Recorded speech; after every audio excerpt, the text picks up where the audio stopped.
Bismillah.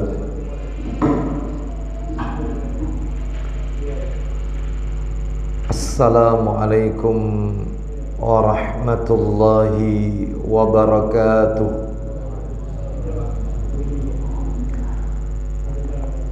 Innal hamdalillah nahmaduhu wa nasta'inuhu wa nastaghfiruh wa na'udzu billahi min shururi anfusina wa sayyiati a'malina.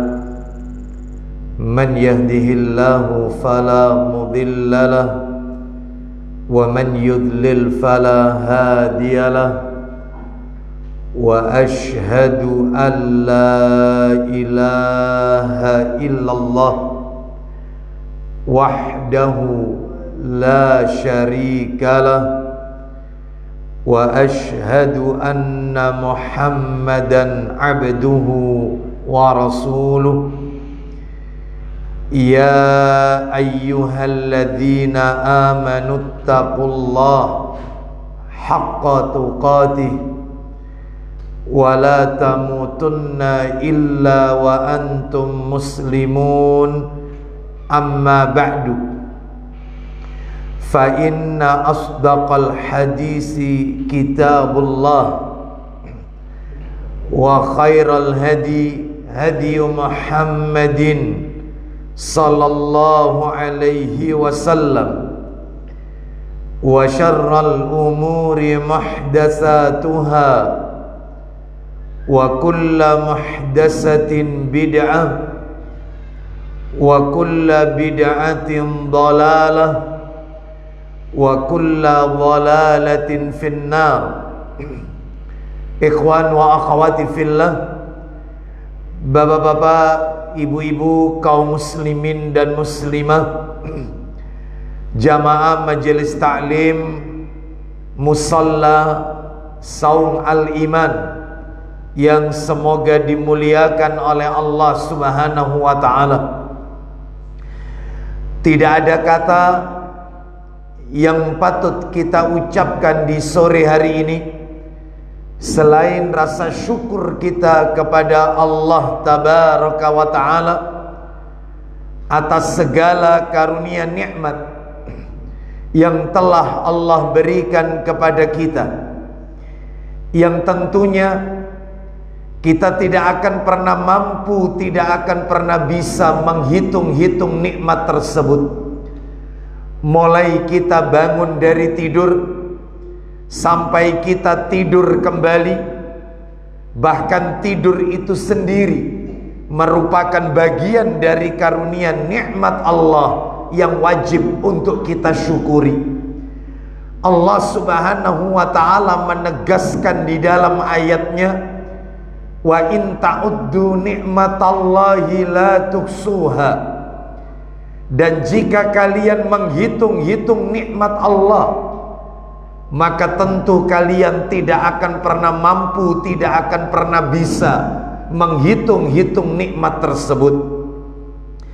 Kita tidak diminta oleh Allah untuk menghitung-hitung nikmat tersebut, tetapi kita diperintahkan oleh Allah untuk mensyukuri nikmat-nikmat tersebut.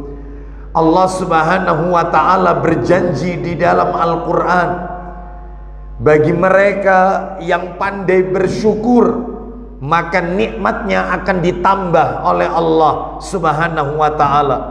Ditambah dari sisi kuantitasnya dan ditambah dari sisi kualitasnya. Ditambah dari sisi kuantitasnya, jumlah nikmatnya ditambah oleh Allah, dan ditambah dari sisi kualitasnya, nilai keberkahan dari nikmat tersebut ditambah oleh Allah jika hamba tersebut pandai bersyukur. Tetapi sebaliknya, bagi mereka yang kufur nikmat, mereka tidak mensyukuri nikmat-nikmat Allah, maka Allah Subhanahu wa ta'ala memberikan ancaman dengan azab yang sangat pedih. Allah Ta'ala berfirman di dalam Al-Quran, tepatnya di surat yang ke-14, surat Ibrahim Ayatnya ayat yang ketujuh, Allah Ta'ala berfirman, Wa idh ta'adzana rabbukum la'in syakartum la'azidannakum wa la'in kafartum inna 'adzabi lasyadid. Wa qala Allah Ta'ala berfirman, surat yang ke-14 ayat yang ke-7. Silakan. Dan ingatlah juga tatkala Rabbmu memaklumkan, sesungguhnya jika kamu bersyukur pasti kami akan menambah nikmat kepadamu. Nah, lalu Dan jika kamu mengingkari nikmatku, maka sesungguhnya azabku sangat pedih. baik, ini menunjukkan kepada kita, siapa saja di antara kita yang mensyukuri nikmat Allah, maka nikmatnya akan ditambah. Dan ingkar dengan nikmat Allah, maka Allah memberikan ancaman dengan azab yang sangat pedih. Semoga kita semua dijadikan oleh Allah hamba-hamba yang pandai bersyukur atas nikmat yang Allah berikan kepada kita. Salah satu di antara sekian banyak kenikmatan-kenikmatan yang Allah berikan kepada kita dan kita rasakan pada sore hari ini adalah nikmat diturunkannya hujan. Hujan ya. Mengapa hujan ini bagian daripada nikmat? Karena Nabi sallallahu alaihi wasallam, beliau pernah bersabda dalam hadis riwayat At-Tabrani, disahihkan oleh Syekh Albani rahimahullah. Nabi sallallahu alaihi wasallam bersabda, "Sintani ma turaddani." Ada dua doa yang tidak mungkin ditolak oleh Allah Azza wa Jalla. Ada dua keadaan doa yang pasti diterima doa seorang hamba. Yang pertama kata Nabi, ad-du'a'u indan nida. Doa yang dipanjatkan seorang hamba ketika azan, setelah azan, antara azan dan iqamah. Yang kedua, wa tahtal matar. Doa yang dipanjatkan ketika turunnya hujan. Maka dengan turunnya hujan, Allah memberikan kesempatan kepada kita untuk banyak berdoa kepada Allah. Karena doa di saat hujan adalah doa yang tidak tertolak. Semoga doa-doa kita diterima oleh Allah Azza wa Jalla. Ditambah lagi menjelang berbuka puasa, iftar, menjelang berbuka saum. Sebab Nabi sallallahu alaihi wasallam pernah bersabda, riwayat Tirmidzi, ada 3 orang yang doanya tidak mungkin ditolak oleh Allah. Doa 3 orang ini pasti dikabulkan oleh Allah. Yang pertama kata Nabi, al-imamul adil.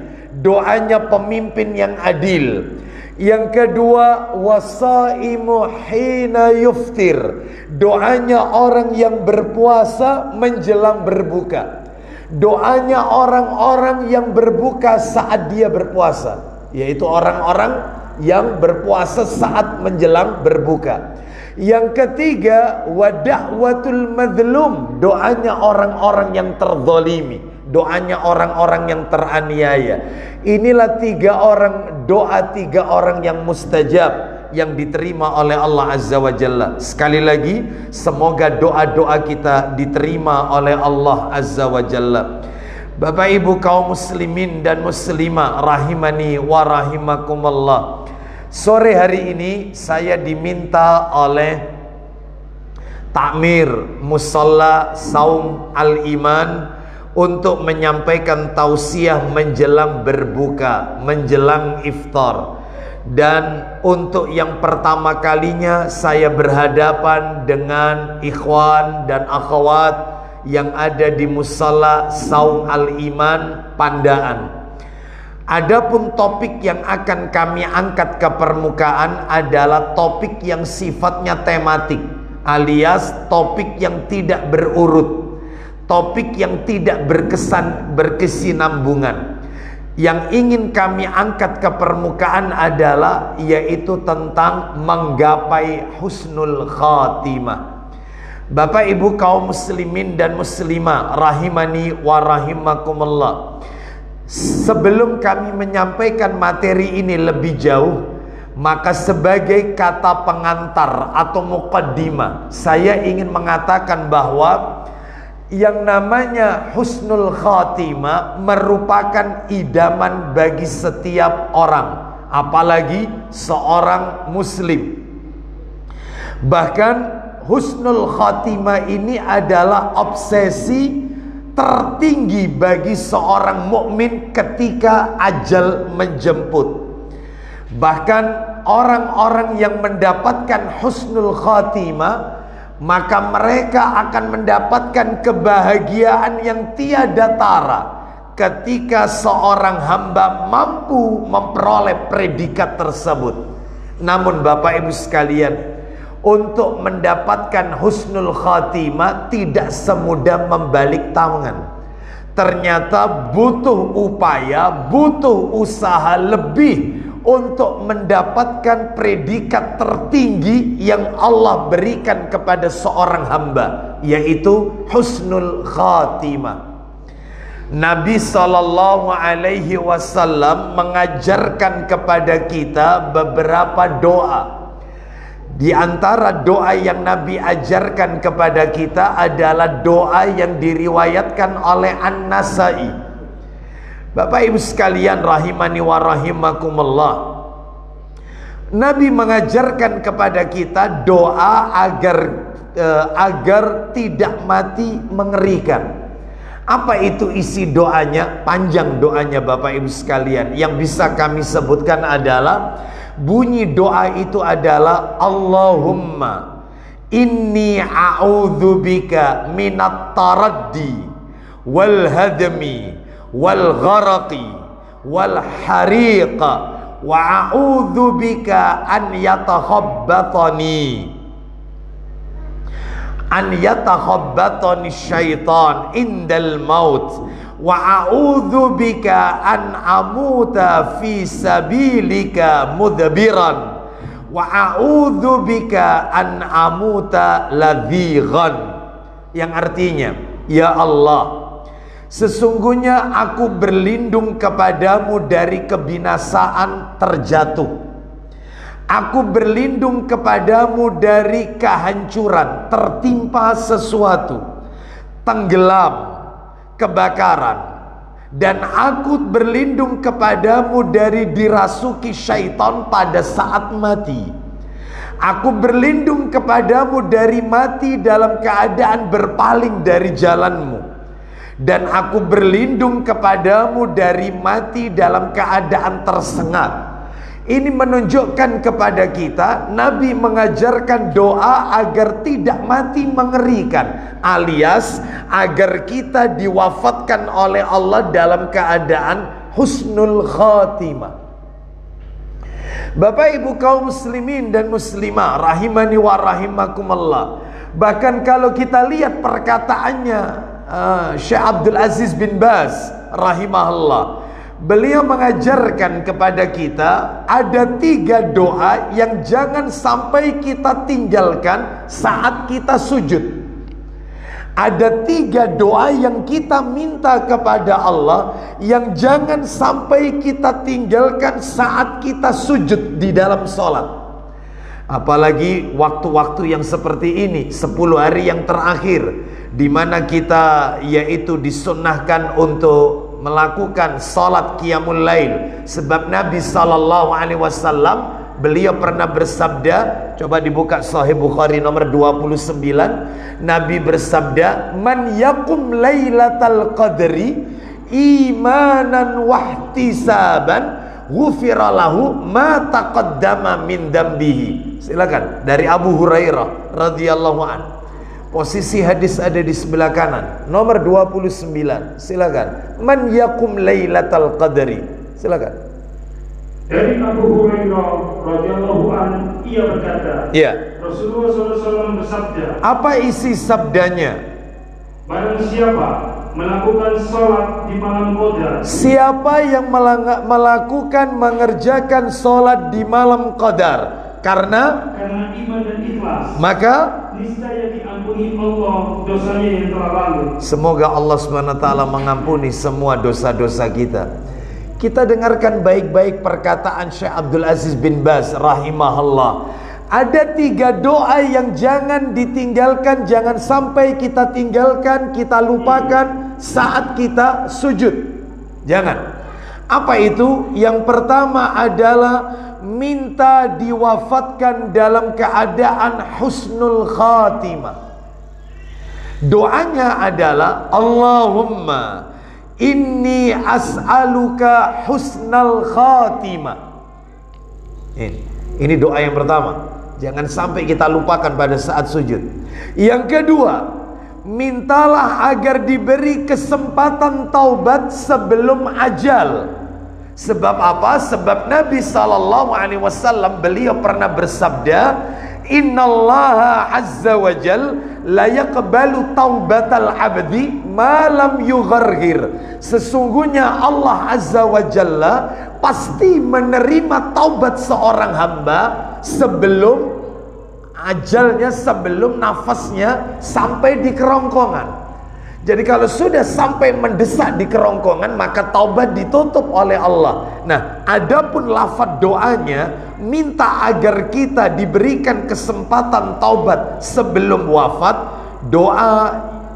Lafaz doanya adalah Allahumma rzuqni taubatan nasuha qablal maut, yang artinya, ya Allah, berikan aku rizki taubat nasuha, atau sebenar-benarnya taubat sebelum wafat.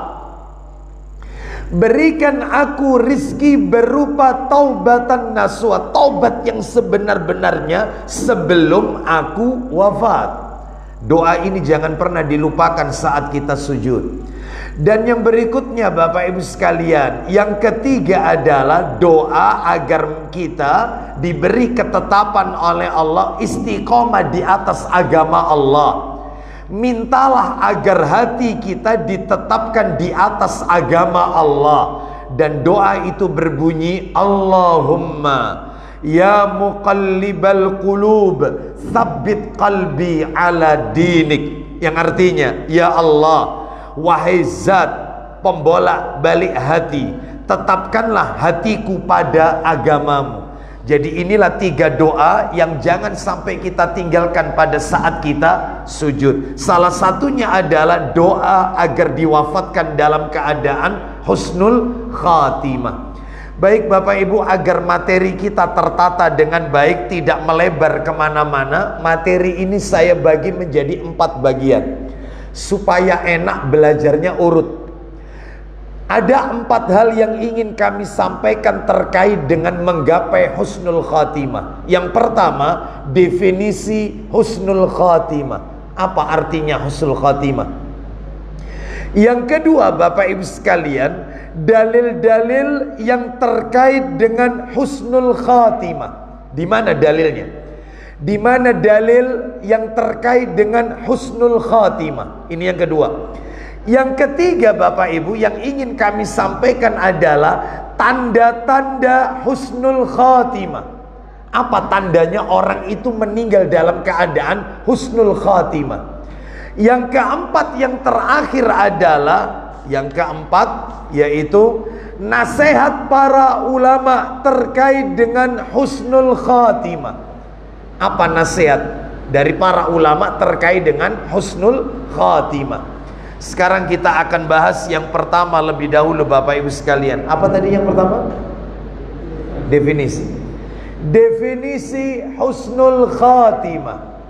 Bapak Ibu sekalian rahimani wa rahimakumullah.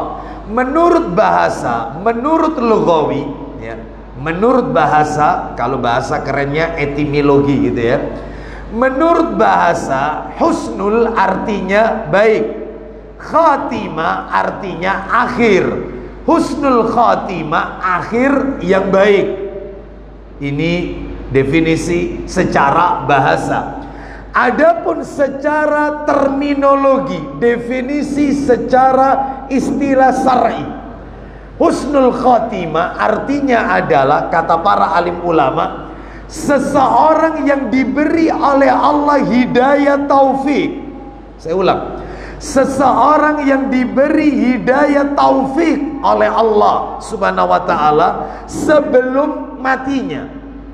Saya ulang. Seseorang yang diberi oleh Allah hidayah taufik sebelum ajalnya, sebelum matinya, sehingga dia menahan dirinya dari perkara-perkara yang dimurkai oleh Allah Azza wa Jalla. Dia bertaubat dari maksiat, bahkan dia habiskan sisa umurnya untuk melakukan amalan-amalan ketaatan kepada Allah Azza wa Jalla. Itulah yang namanya husnul khotimah. Jadi husnul khotimah kalau mau kita ringkas menurut definisi syar'i adalah orang yang diberi oleh Allah hidayah taufik sebelum ajalnya, sehingga ketika dia mau wafat dia menjauhkan dirinya dari dosa dan maksiat. Ia habiskan sisa umurnya untuk ketaatan kepada Allah, yaitu yang namanya husnul khotimah. Sekarang kita akan lihat materi yang nomor 2. Panjenengan akan jauh lebih jelas kalau mendengarkan dalil-dalil yang terkait dengan husnul khotimah. Bapak Ibu sekalian, ada dua dalil yang akan kami sampaikan. Sebenarnya dalilnya banyak, karena mengingat waktunya ya saya mampatkan saja, saya ringkas saja. Ada dua dalil yang ingin kami angkat ke permukaan terkait dengan husnul khotimah, yang mana dua dalil ini cukup bikin kita merinding Bapak Ibu sekalian.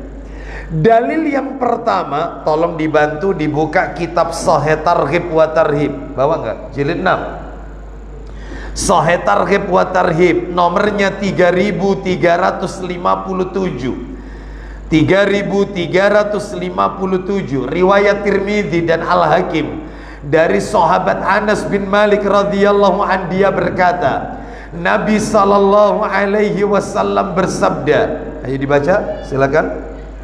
Dari Anas radhiyallahu an bahwasanya Rasulullah sallallahu alaihi wasallam bersabda, "Idza aradallahu bi'abdin khairan ista'malahu." Silakan. Apabila Allah menghendaki kebaikan pada seorang hamba. Ulang lagi. Apabila Allah menghendaki kebaikan pada seorang hamba, maka Allah mempergunakannya. Maka Allah akan mempekerjakannya. Allah akan memanfaatkan orang tersebut.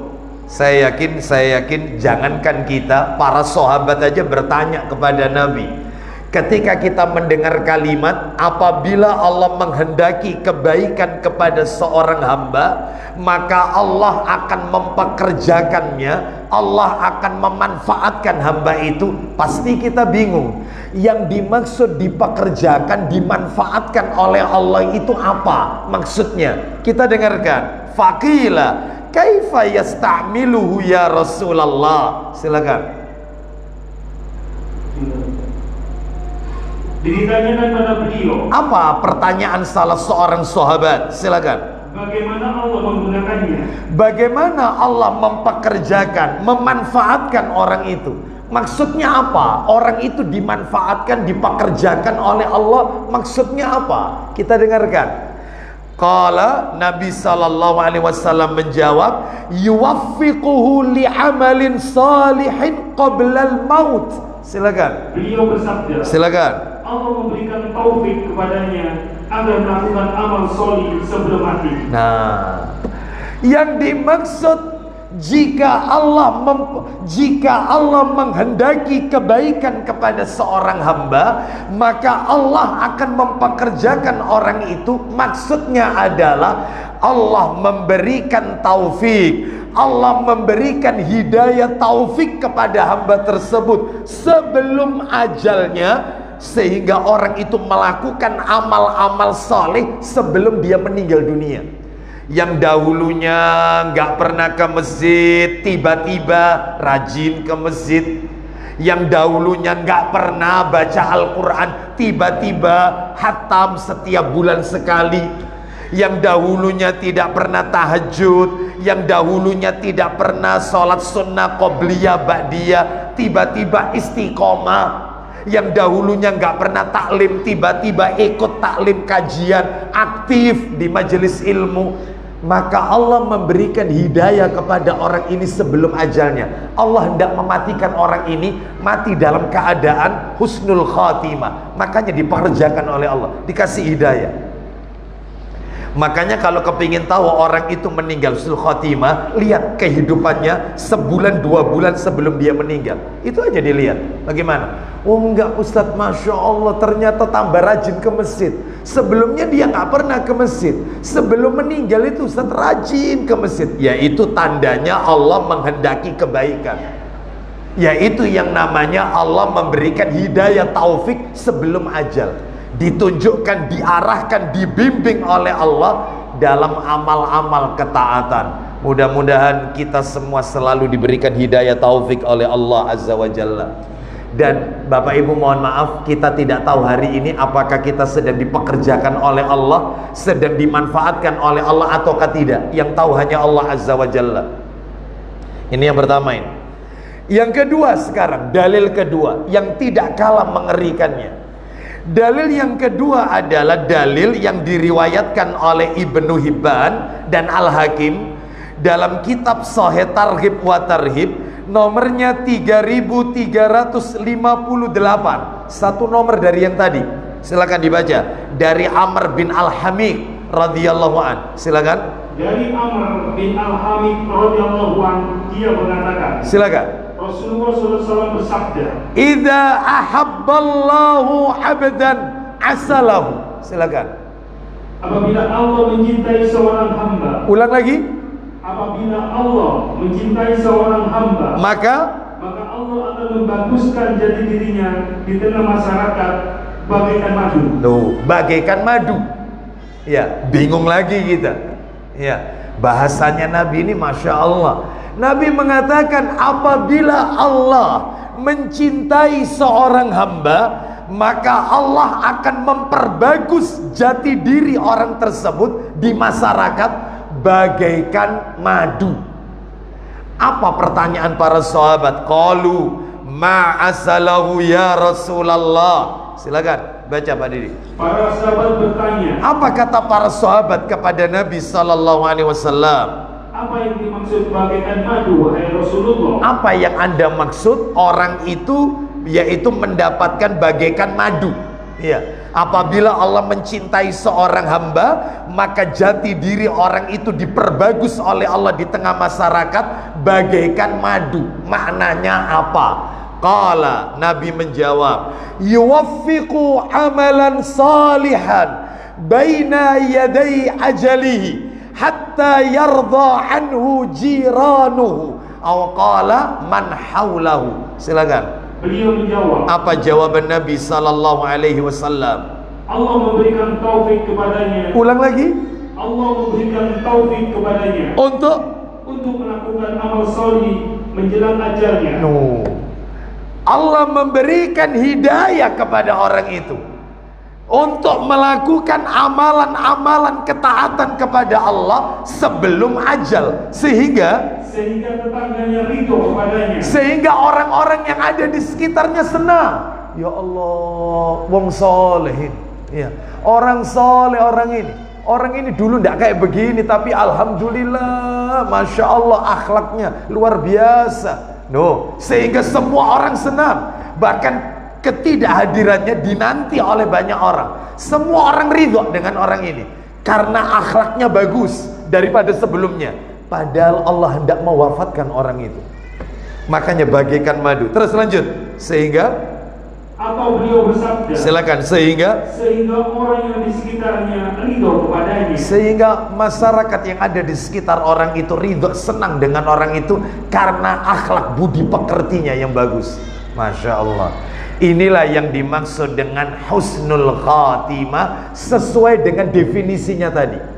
Baik, sekarang kita akan masuk materi yang nomor 3, tanda-tanda husnul khatimah. Bapak Ibu kaum muslimin dan muslimah rahimani wa rahimakumullah. Tanda-tanda husnul khatimah itu ada 2 Bapak Ibu. Ada 2. Diperhatikan ya, ada 2. Tanda yang pertama, tanda husnul khotimah yang pertama adalah tanda yang hanya diketahui oleh orang yang akan meninggal dunia saja.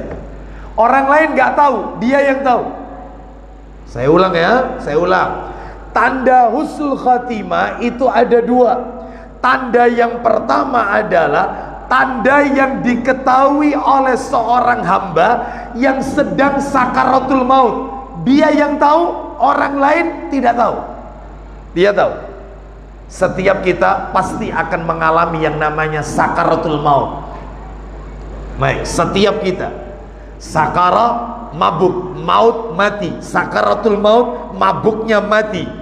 Kalau orang di dunia mabuk karena khomer, maka orang ketika akan wafat, maka dia mengalami mabuknya mati, yaitu ketakutan akan meninggalkan dunia.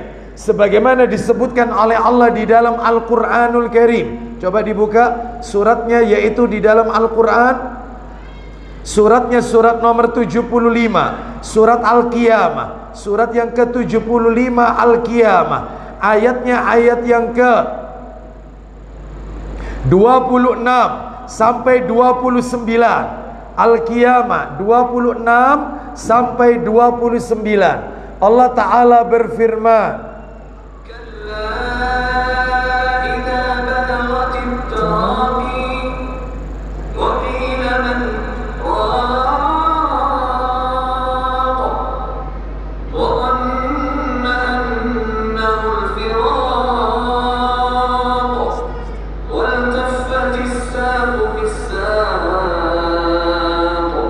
silakan.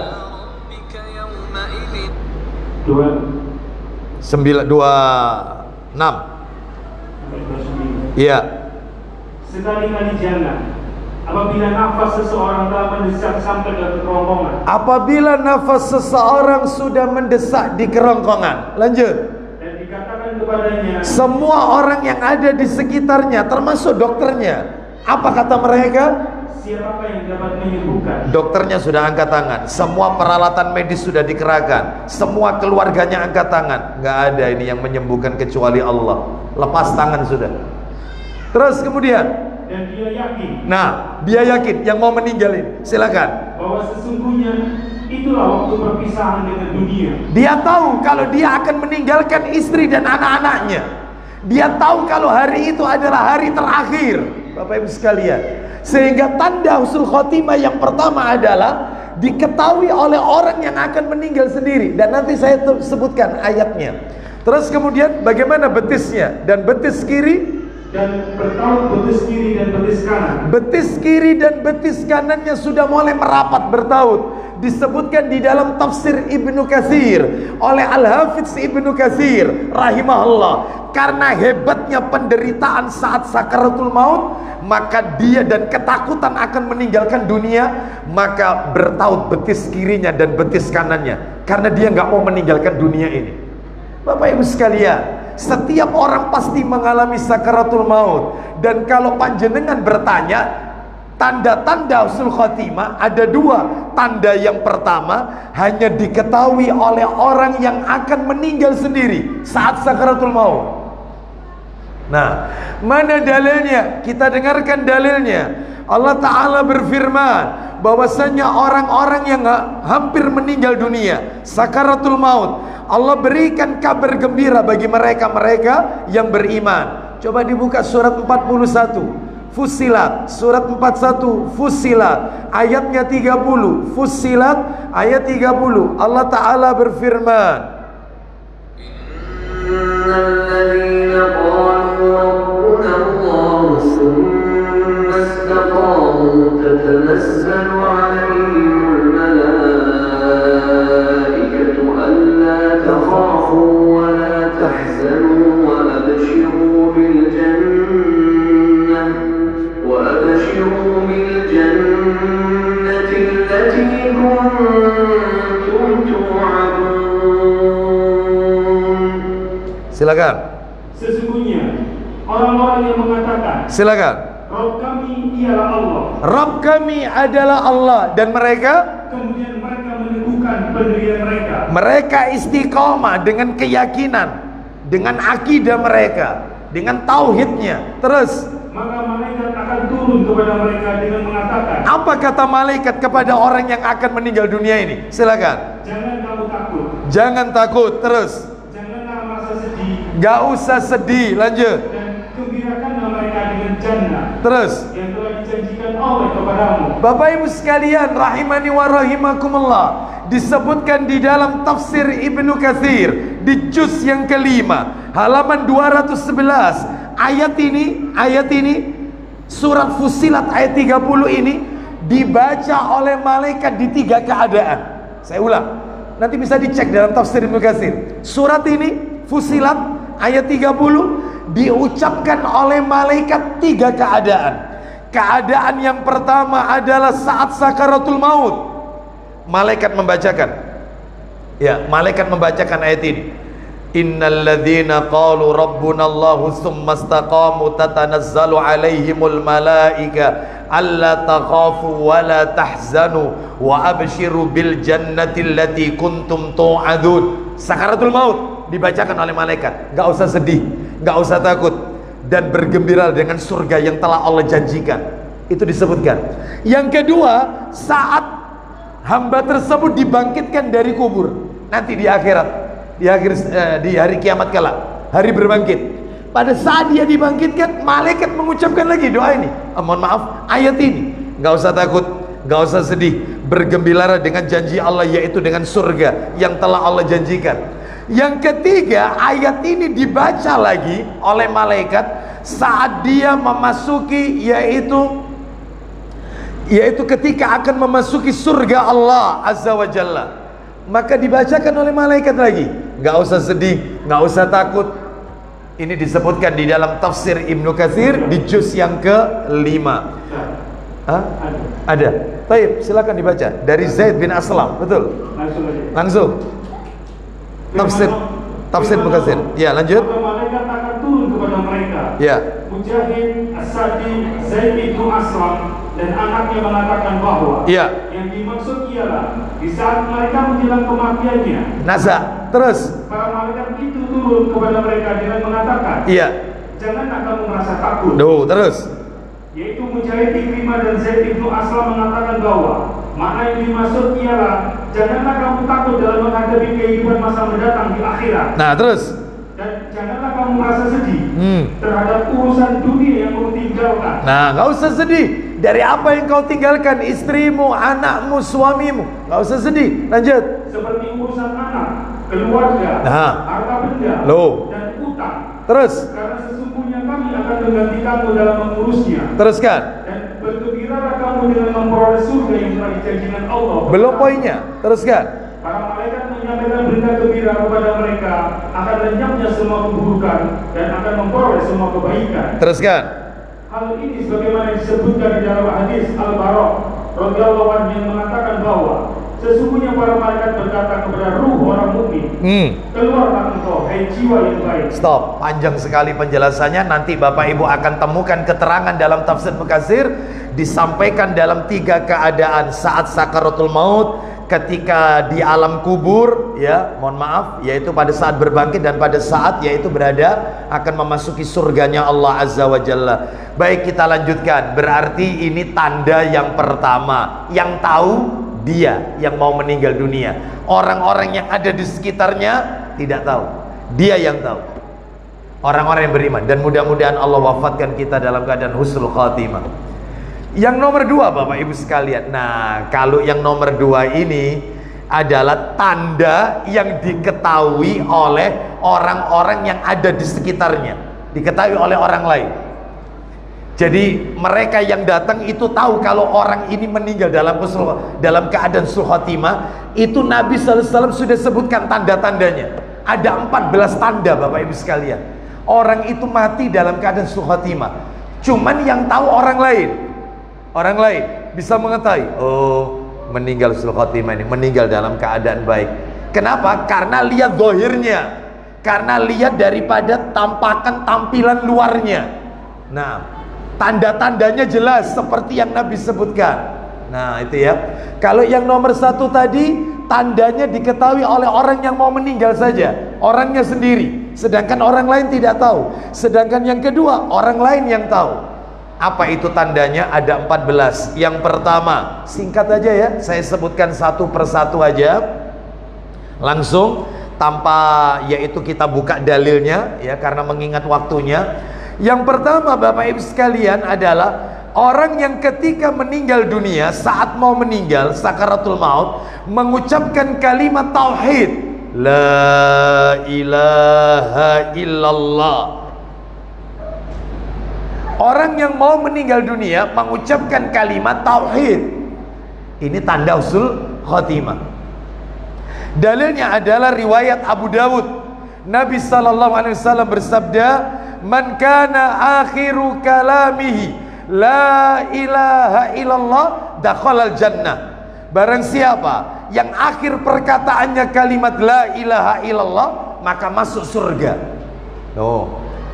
Kalimat tauhid pada saat sakaratul maut, sekalipun tidak lengkap Muhammad Rasulullah, cuman hanya mengucapkan la ilaha illallah.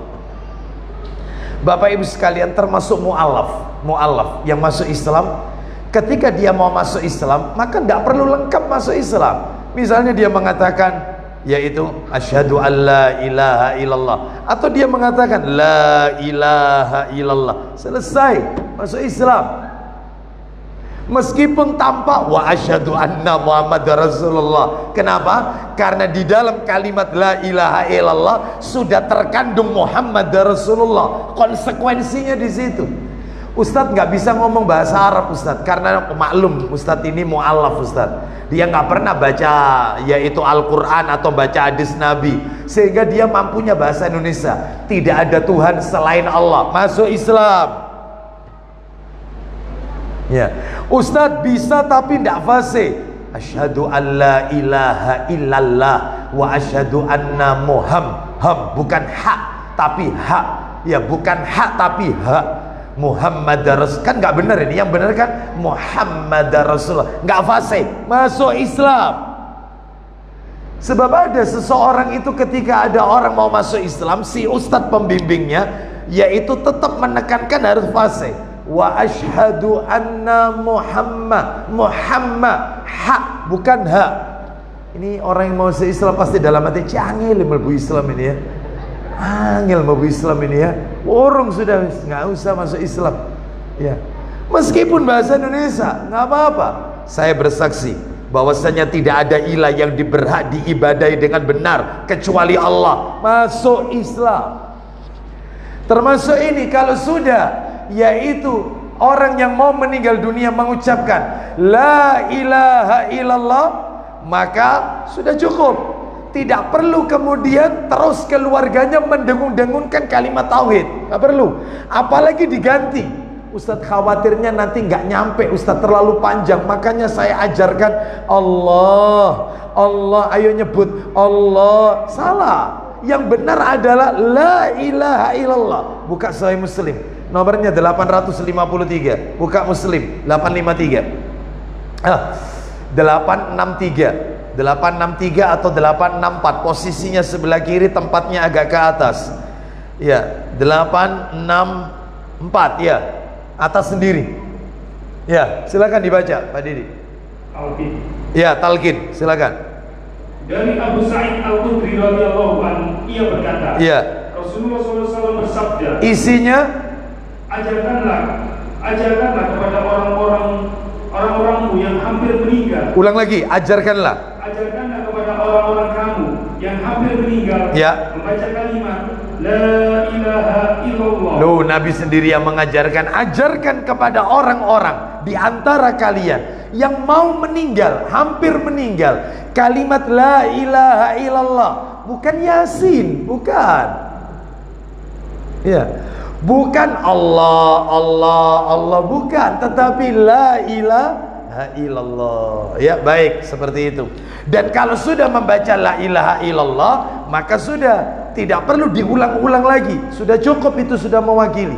Baik, ini yang pertama, mau meninggal dunia membaca la ilaha illallah. Yang kedua, ciri-ciri orang yang meninggal dunia dalam keadaan husnul khatimah. Yang kedua adalah mengalirnya keringat di dahi. Jadi sudah meninggal, dahinya keluar keringat. Ini sudah meninggal loh ini, dahinya keluar keringat. Bukan mau meninggal, sudah meninggal, dahinya keluar keringat. Saya pernah dikomplain oleh sahibul musibah, oleh keluarga yang tertimpa musibah, karena keluarganya meminta kami untuk merawat jenazah. Kita punya tim perawatan jenazah. Setelah kita mandikan, tentunya kita kafani. Ternyata pada saat kita kafani, kain kafannya bagian atas kepala itu basah, terlihat jelas, ya basah. Kita dikomplain sama keluarganya, Mbok ya kalau apa itu menghandukinya itu Mbok yang kering Ustadz. Kalau begini kan jadi omongan di masyarakat itu, kok basah ya, kok ndak kering gitu ya. Saya katakan dari tadi keluar keringat terus di dahinya, tisu itu habis banyak saya, tapi ternyata masih keluar, ya sudah kita tutup. Cobalah panjenengan buka, dibuka lagi, dibongkar lagi, yaitu tak ikat tali pocongnya, dibuka ya. Ternyata betul keluar keringat.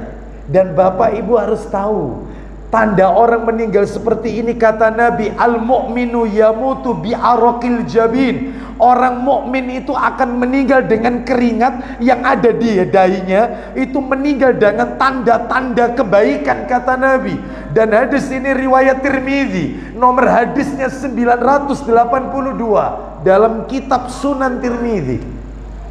Ini meninggal dalam keadaan baik yang seperti ini ya. Nah, jadi ini mengalirnya keringat di dahi. Yang kedua, yang ketiga, meninggal dunia pada saat malam Jumat atau hari Jumat. Meninggal pada malam Jumat atau hari Jumat.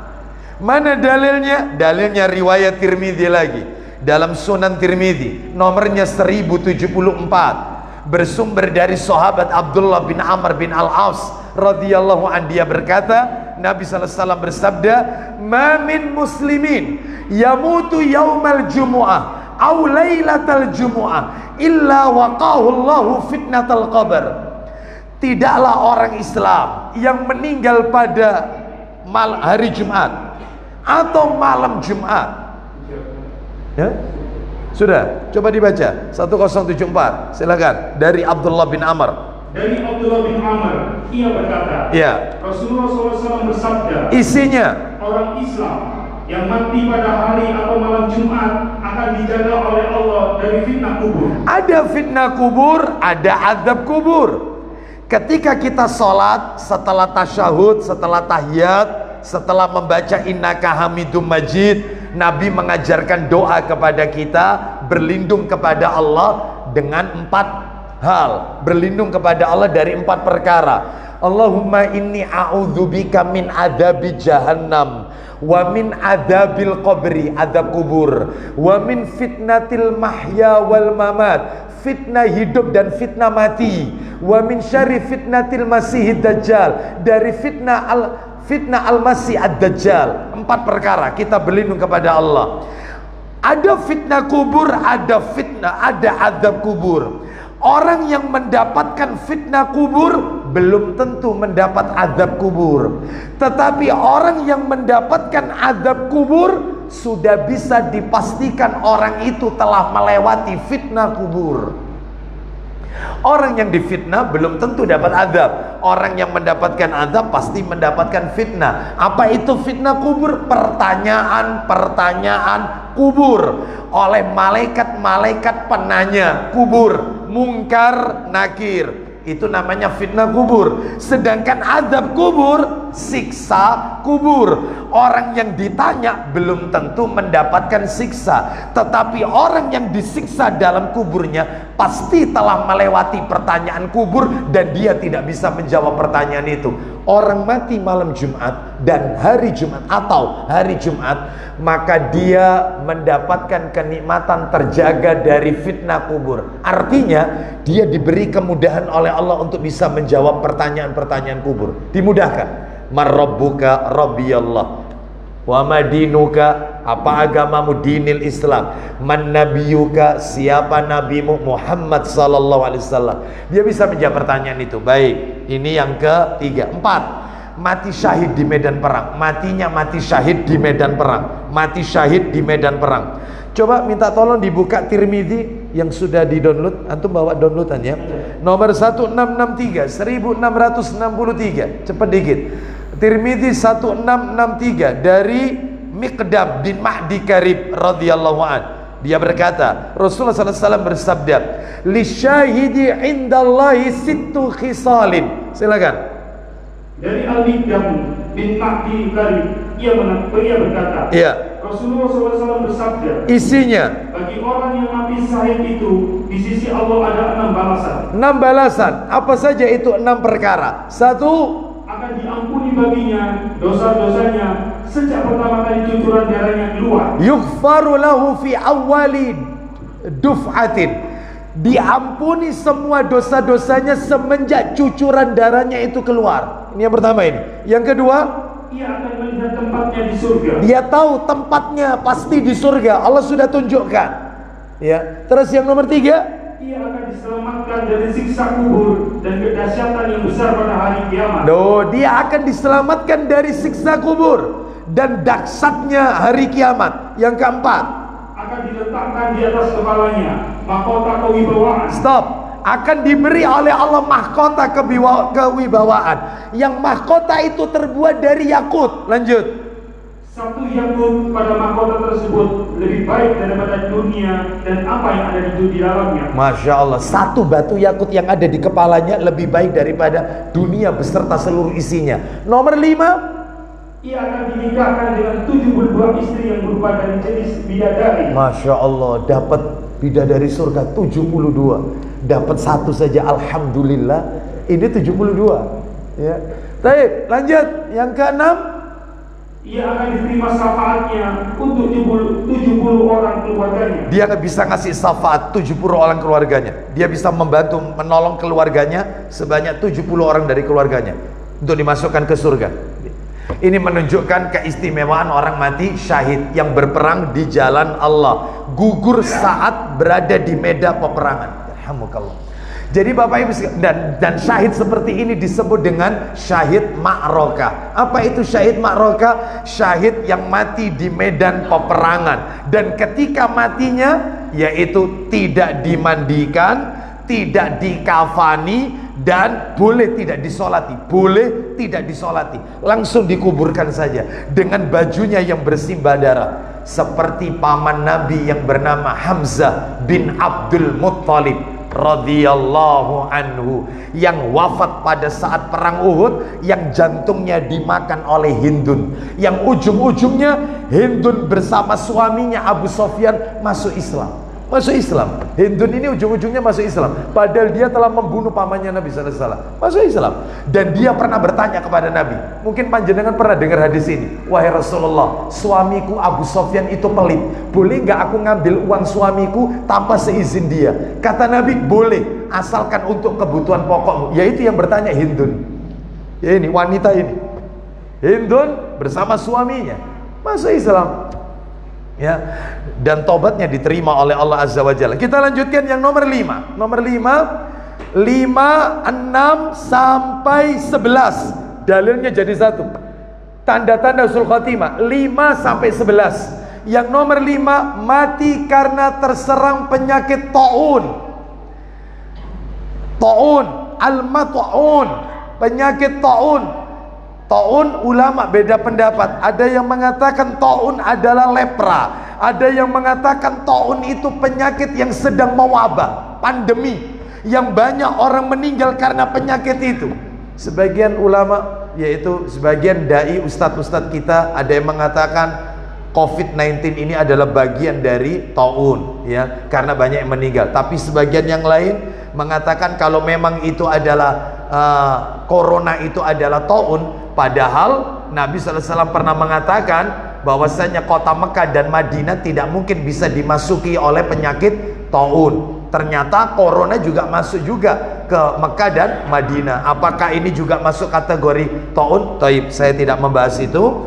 Yang intinya ulama beda pendapat. Intinya penyakit taun ini adalah penyakit yang banyak menewaskan banyak orang. Baik, nomor 5. Nomor 6, mati karena tenggelam.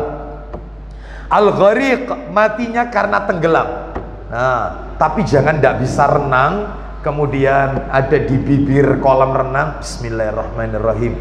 Ya Allah, saya niat mati syahid ya Allah. Ya, pakai gaya batu. Ya, ini bunuh diri namanya ini ya. Ini bukan syahid yang seperti ini. Itu yang keenam. 7, mati karena radang selaput dada alias tumor. Sahibu dzatil jambi, mati karena radang selaput dada alias tumor. Yang ke-8, mati karena sakit perut. Al-mabtun, mati karena penyakit perut. Ya. Terus yang ke-9, mati karena terbakar. Sahibul hariqa, mati karena terbakar. Yang ke-10, mati karena tertimpa reruntuhan bangunan, longsor. Masuk ini, ya. Alladzi yamutu tahtal hadmi. Intinya itu. Orang-orang yang mati karena tertimpa reruntuhan. 11, terakhir, meninggalnya seorang wanita saat melahirkan. Bayinya selamat, ibunya wafat saat nifas, meninggal dunia. Syahidah ini berarti. Kata Nabi, yaitu almar'atu tamutu bijum'in, yaitu meninggalnya seorang wanita saat melahirkan. Baik. Yang ke-12 sekarang dalilnya beda. Nomor 5 sampai nomor 11 itu dalilnya riwayat Abu Dawud, An-Nasai, Ibnu Majah dalam Sahih Targhib wa Tarhib nomornya 1398.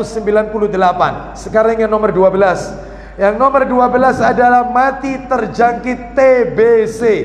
Nabi mengatakan asillu TBC, mati kena sillu, yaitu TBC. Riwayatnya At-Tabrani, mati terjangkit TBC. 13, meninggal dalam keadaan beramal soleh. Meninggalnya saat dia melakukan amal soleh. Dalilnya adalah di dalam riwayat At-Tabrani, dan ini disebutkan dalam kitabnya Syekh Muhammad Nasiruddin Al-Albani rahimahullah dalam kitab Ahkamul Janaiz, yaitu hukum dan tata cara merawat jenazah. Di sini nggak ada bukunya ya. Terjemahannya nggak ada. Ya, cetakannya penerbitnya Pustaka Imam Asy-Syafi'i. Baik, nanti bisa dicek di sana. Ini kata Nabi begini. Nabi bersabda, "Man qala la ilaha illallah ibtigha'a wajhillah, khutima lahu biha dakhala al-jannah." Siapa yang mengucapkan la ilaha illallah dalam rangka mencari keridhaan Allah dan lalu hidupnya diakhiri dengan kalimat itu, maka dia masuk surga. Wa man shoma yauman ibtigha'a wajhillah, khutima lahu biha dakhala jannah. Barang siapa yang puasa dalam rangka mencari keridhaan Allah, lalu puasanya itu dijadikan sebagai penutup bagi hidupnya. Jadi meninggal saat puasa. Ya. Meninggal, saya punya teman ya seperti ini, meninggal saat dia rajin Senin Kemis, mulai SMA rajin Senin Kemis. Bayangkan di saat itu loh ya, sekolah SMA, teman SMA ini sudah rajin Senin Kemis, tidak pernah meninggal, dan ternyata meninggalnya dalam keadaan puasa hari Senin, meninggal siang hari. Ya. Jadi ini menunjukkan bukti bahwasanya tanda-tanda husnul khotimah saat melakukan kebaikan. Wa man tasaddaqa bi shadaqatin ibtigha'a wajhillah, khutima lahu biha dakhala jannah. Siapa yang bersedekah karena mencari keridhaan Allah, maka sedekah itu dijadikan sebagai penutup bagi hidupnya, maka dia masuk surga. Loh, jangan remehkan sedekah, walau bisyakin tamara, sekalipun itu separuh daripada buah kurma. Separuh kurma, jangan remehkan sedekah. Kita lanjutkan, terakhir 14. Orang yang mati mempertahankan harta, agama, jiwa dan keluarga. Contoh dibegal orang, dia mempertahankan harta dan nyawa melayang. Syahid kata Nabi, syahid. Kita dengarkan, yaitu hadis riwayat Tirmidzi. Coba dibuka Tirmidzi, nomornya 1421 1421 dari Sa'id bin Zaid radhiyallahu an. Dia berkata, Nabi sallallahu alaihi wasallam bersabda, "Man qutila duna malihi fa huwa syahid." Silakan. Fa huwa syahid. Silakan. 1421. Iya. Dari Sa'id. Dari Sa'id bin Zaid, ia berkata, Iya. Aku mendengar Rasulullah SAW bersabda, Lanjut. barang siapa yang terbunuh karena mempertahankan hartanya, Iya. maka ia adalah syahid. Terus. Barang siapa yang terbunuh karena mempertahankan agamanya, maka ia adalah syahid. terus Barang siapa yang terbunuh karena membela darahnya atau dirinya, ya, maka ia adalah syahid. terakhir, Dan barang siapa yang terbunuh karena membela keluarganya, maka ia adalah syahid. syahid. Bahkan ada nomor berikutnya, seseorang bertanya, lah kalau kami yang berhasil membunuh si perampok itu, karena kami bisa membela diri kami, bagaimana wahai Rasulullah? Kata Nabi, kau dapat pahala dan yang kau bunuh itu masuk neraka. Cuman kalau di negeri kita panjang urusannya, panjang, karena menghilangkan nyawa orang. Cuman kalau di hadis dapat pahala kita, iya, dihadang orang kita bisa membela diri kita karena kita punya skill untuk itu, sehingga dia yang tewas, maka kita dapat pahala, dia yang dosa. Ya, cuman panjang rentetannya, ya. Sekarang kita masuk, nah ini yang terakhir, nomor 3. Maaf, bukan terakhir. Yang materi nomor 3, nasihat para ulama terkait husnul khotimah. Intinya itu di sini Bapak Ibu. Yang mau saya bacakan ini, intinya. Maaf ya, panjenengan dari tadi sudah mendengarkan tanda-tanda husnul khotimah. Ternyata ini yang bikin kita merinding. Lihat, saya bacakan apa yang disampaikan oleh Syekh Muhammad bin Shalih Al-Utsaimin rahimahullah. Apa kata beliau?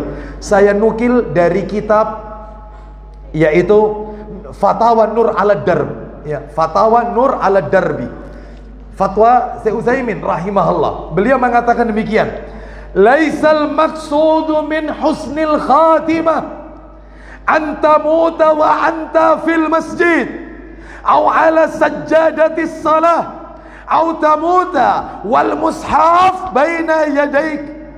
Kata Ibnu Utsaimin rahimahullah, bukanlah yang dimaksud husnul khatimah meninggal dalam keadaan baik, engkau meninggal di masjid, bukan, kata beliau. Terus kemudian kau meninggal saat sujud pas sholat, bukan. Apalagi Quran ada di dadamu, bukan. Bukan itu husnul khatimah. Apa kata beliau? Faqad mata khairul bariyah jam'ahu wa huwa ala firashih.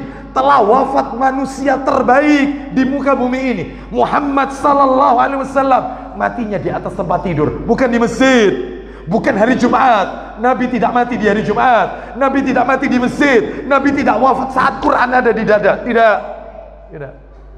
Jadi jangan mengira yaitu husnul khotimah matinya di masjid, baca Quran. Nah, bukan. Intinya di sini, mata sadiquhu Siddiq Abu Bakrin wa huwa khairus sahaba ala firashi. Telah wafat sahabat Nabi terbaik, yaitu As-Siddiq, Abu Bakar As-Siddiq radhiyallahu an. Beliau wafat di atas kasurnya. Lah terus husnul khotimah itu bagaimana? Nih, perhatikan nih. Percuma mati hari Jumat, percuma matinya malam Jumat, percuma matinya yaitu misalnya mempertahankan agama atau mempertahankan kehormatan dirinya. Tapi kalau terkena hal-hal yang disebutkan ini, lihat kata Ibnu Utsaimin rahimahullah, walakinna husnal khatimah, akan tetapi husnul khatimah itu adalah satu, anta muta wa anta bari'un minasyirki, engkau meninggal dunia dalam keadaan engkau tidak pernah berbuat syirik seumur hidup, meskipun matinya tidak mengucapkan la ilaha illallah, meskipun tidak mengucapkan itu, tapi seumur hidup tidak pernah berbuat syirik, tidak pernah bersentuhan dengan dukun, tidak pernah bersentuhan dengan yang kelenik-kelenik dan seterusnya, syirik. Yang kedua, anta muta wa anta bari'un minan nifaq, engkau meninggal dunia dalam keadaan engkau bersih dari penyakit nifak, kemunafikan. Saya kalau bahas materi ini panjang, karena ciri-ciri orang munafik itu bukan 3 seperti yang kita bayangkan. Ternyata ciri orang munafik itu ada 30 Bapak Ibu sekalian dalam Al-Quran dan hadis Nabi. Yang ketiga, anta muta wa anta mufariqul lil mubtadi'ah bari'un min kulli bid'ah, engkau meninggal dalam keadaan engkau telah berpisah dengan mubtadi, pelaku bid'ah, dan selamat dari perbuatan bid'ah. Yang keempat, anta muta wa anta alal kitab wa sunnah wa mu'minun bima ja'a fihi maduna ta'wilin, engkau meninggal dunia dalam keadaan engkau mengikuti petunjuk Quran dan sunnah Nabi dan beriman kepada yaitu diantara keduanya tersebut tanpa mentakwilnya. Ya, mengikuti pemahaman salafus saleh, as-sahabah ridwanullah alaihim ajmain. Yang kelima, anta muta wa anta khafiful hamli min dima'il muslimin wa amwalihim wa a'radihim muaddiyan haqqallahi alaika wa haqqi ibadati alaik. Kata beliau, engkau meninggal dan bebas dari merusak darah kaum muslimin, harta dan kehormatan mereka, dan engkau menunaikan hak Allah atasmu dan hak hambanya terhadapmu. Jadi nggak pernah urusan dengan orang, ya, tidak pernah ngambil hartanya orang, tidak pernah makan hartanya orang, dan seterusnya. Anta mutasalimal qalbi zahiran nawaya wa hasanal akhlaqi la tahmilu ghallan wala hiqdan wala daghinatan li muslimin. Engkau meninggal dalam keadaan hatimu selamat, niatmu bersih, akhlakmu indah, dan tidak membawa kedengkian, tidak pernah dendam dan iri dengan sesama kaum muslimin. Terakhir, antusalliya khumsaka fi waqtiha ma'al jama'ati liman lahum haqqul jama'ah wa tuaddi maftaradahu Allahu alaika. Engkau sholat 5 waktu dan tidak pernah meninggalkan sholat berjamaah di masjid, dan engkau tunaikan hak Allah yang telah diwajibkan atasmu. Dan inilah ciri-ciri daripada husnul khatimah. Bapak ibu sekalian rahimani wa rahimakumullah, maka tuntas sudah materi kita. Maka tentunya panjenengan kalau bertanya, lalu sebabnya su'ul khatimah apa Ustaz? Kebalikannya, su'ul khatimah sebabnya apa? Kebalikannya, yaitu rakus terhadap dunia, mencari rizki dengan cara-cara haram, berpaling dari jalan kebaikan, terus menerus melakukan perbuatan maksiat, melakukan dosa-dosa besar, dan seterusnya. Wallahu a'lam wa bishawab. Demikian apa yang bisa kami sampaikan, semoga menjadi tambahan ilmu yang bermanfaat. Dan tentunya nasihat saya, maghrib tinggal berapa menit? 6 menit ya, kurang lebih ya.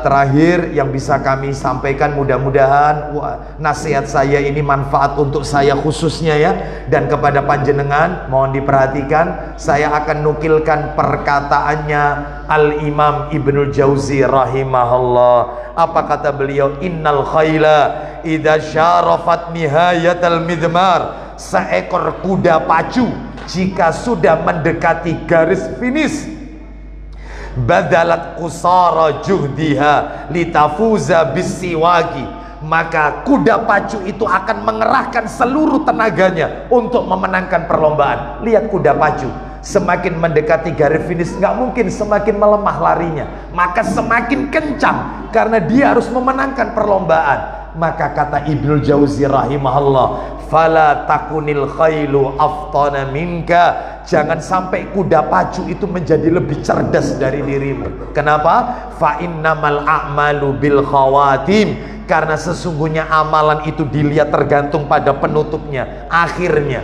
Oleh karena itu sebentar lagi kita ini akan garis finish, tinggal hitungan hari yaitu Idul Fitri. Mestinya ibadah kita semakin optimal, semakin kencang, semakin ditingkatkan. Mudah-mudahan Allah memberikan kekuatan kepada kita untuk bisa tetap istiqomah di atas ketaatan kepada Allah dan Rasulnya Sallallahu Alaihi Wasallam. Semoga Ramadan tahun ini bukanlah Ramadan yang terakhir bagi kita, tetapi Allah masih memberikan kesempatan kepada kita untuk menikmati indahnya Lailatul Qadar di masa-masa yang akan datang. Demikian kami akhiri dengan langsung ya, tutup ya. Kafaratul majelis, persiapan untuk satu di online. Silakan pertanyaannya, tafadhol dibacakan. Semoga Allah selalu melindungi kita dan para jemaah yang hadir pada majelis ini. Amin ya rabb wa anti kadari. Bagaimana keadaan ruh orang yang wafat masih meninggalkan hutang, sedangkan hutangnya tidak diketahui keluarga? Bagaimana cara keluarga membantu menyelesaikan hutang-hutang yang tidak diketahui? Nah, barakallahu fiik. Panjang ini sebenarnya jawabannya ya. Intinya adalah satu, ruhnya mukmin terkatung-katung karena utangnya, tidak bisa masuk surga. Bahkan Nabi mengatakan sekalipun mati syahid, nggak bisa masuk surga. Bahkan Nabi pernah tidak mau menyolati jenazah yang punya hutang, seperti itu. Bahkan orang yang punya utang, kulitnya kata Nabi dalam kubur itu panas, kata Nabi, panas. Oleh karena itu bagaimana caranya kalau keluarganya tahu si jenazah ini yaitu pernah punya utang, maka cara dan dia hutang kepada siapa tidak diketahui, maka sodakokan senilai dengan utangnya dan niatkan kepada siapa orang yang berhutang. Kalau nggak tahu, maka sodakokan saja di jalan Allah. Jika nanti orang itu kembali datang dan dia mengatakan orang ini pernah punya utang kepada saya, maka keluarkan lagi hartanya untuk menutup utangnya. Sedangkan yang sudah dikeluarkan yang awal itu menjadi sodakoh yang diatasnamakan kepada mayit. Wallahu a'lam wa bishawab. Mungkin itu para jawaban ringkas saya. Mudah-mudahan Allah mudahkan semua amal ibadah kita, ya, mudah-mudahan Allah ridhoi semua amal ibadah kita. Kita akhiri wassallallahu ala nabiyyina wa ala alihi washabihi wasallam. Subhanakallahumma wa bihamdika asyhadu an la ilaha illa anta astaghfiruka wa atubu ilaik. Wa akhiru da'wana anil hamdulillahi rabbil alamin. Assalamualaikum warahmatullahi wabarakatuh.